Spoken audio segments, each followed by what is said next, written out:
Hi, chika na naman tayo. Eto ang chika ko sa inyo. Ilang araw na dito sa Pilipinas ang Queen of all Media na si Chris Aquino.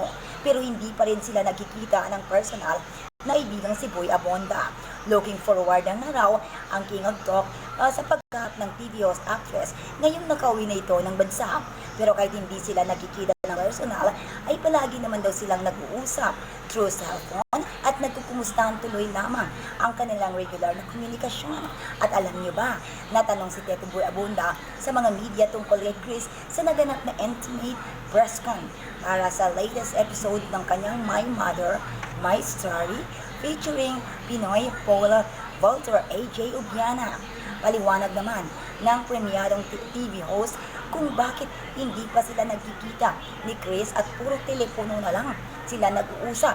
Siya raw ang may kasalanan. O diba, inamin din ni Tito Boy marami pa raw kasi siyang ginagawa kaya hindi pa bibisita ng personal si Chris, ngunit hinahanapan niya ito ng paraan o schedule para sa pagdalaw sa kanyang BFF.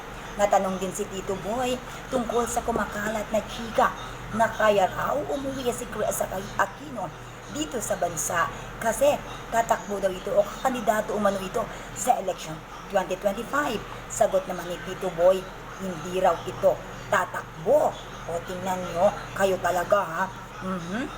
Dahil kailangan itong magpapalakas at magpapagaling bago siya tatakbo. Pero, ayon sa King of Talk, batay raw o baka raw ang bunsong anak ni Chris na si Bimbi ang posibleng sumabak sa politics dahil natatandaan pa niya ito na naging usap-usapan nila ng binata.